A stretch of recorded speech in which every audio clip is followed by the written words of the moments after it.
Guys, natagpuan ko na siya. Ako na rin nag-sound effects. Yung 12 pieces na Chucky na naman tayo. Nakakuha tayo ng isang variant ng kanilang lunchbox. So ito yung nauna guys, no? Yung kanilang Chucky. So wala nang laman to. Naubos na rin yung Chucky sa loob. Kakabaon, kakainom ng mga anak at pamangkin ko. Pero meron na naman tayo. At wala na naman patumpik-tumpik yan. Bubuksan na natin to. Sisirain na natin tong plastic na to. Haya! Haya! Haya! Haya! Ito hindi natin tatapon to syempre. Kaso nakadikit siya dun. And design reveal in 3, 2, 1. Tadan! O, diba? Pang school na pang school talaga. Tsaka pang bata.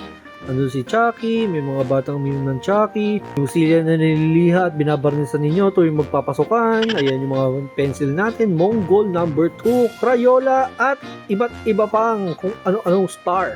So buksan naman natin siya, no? Tignan natin kung 12 nga talaga yung laman nito na Chucky. 3, 2, 1, tadan! Okay, so 6 sa harap, 6 sa likod. Tadan! O, diba? 12 nga talaga siya. So, hindi tayo niloloko ni Chucky. Meron ba sa likod pa? Uy, meron papel sa likod. Ano kaya yun?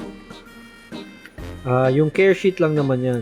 Okay, so guys, sa Trinoma ko to nakuha, no? Sa Landmark, nakuha natin to. Tapos kung hindi ka pa nakafollow kay Papi Louie, nakompleto na natin yung mga Chucky baonan. Hindi pa kayo nakafollow.